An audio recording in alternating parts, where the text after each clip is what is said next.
आखिर कौन लोग हैं जिन्होंने कुरान का इनकार किया? So this is the day 12 of understanding Quran in the most easiest वे।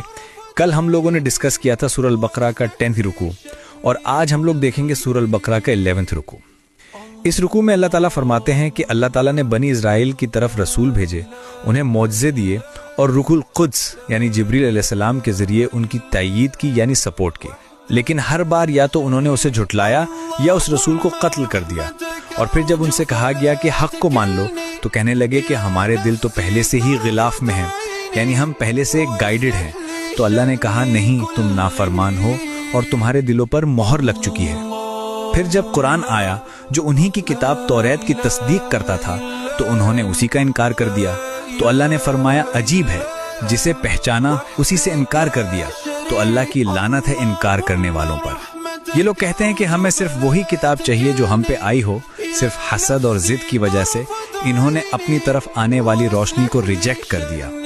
और रुकू के एंड में अल्लाह ताला कहते हैं कि जब उनसे कहा जाए कि कुरान पर ईमान लेके आओ तो कहते हैं कि हम सिर्फ उस पे ईमान लाते हैं जो हम पे नाजिल हुआ है, बाकी को इनकार करते हैं। हालांकि वही किताब यानी कुरान उनकी अपनी किताब यानी तौरात की तस्दीक करती है। तो ये था सूरह अल-बकरा का 11th रुकू और कल इंशाअल्लाह हम डिस्कस करेंगे सूरह अल-बकरा का 12th रुकू। So make sure you follow. जज़ाकल्लाह खैर।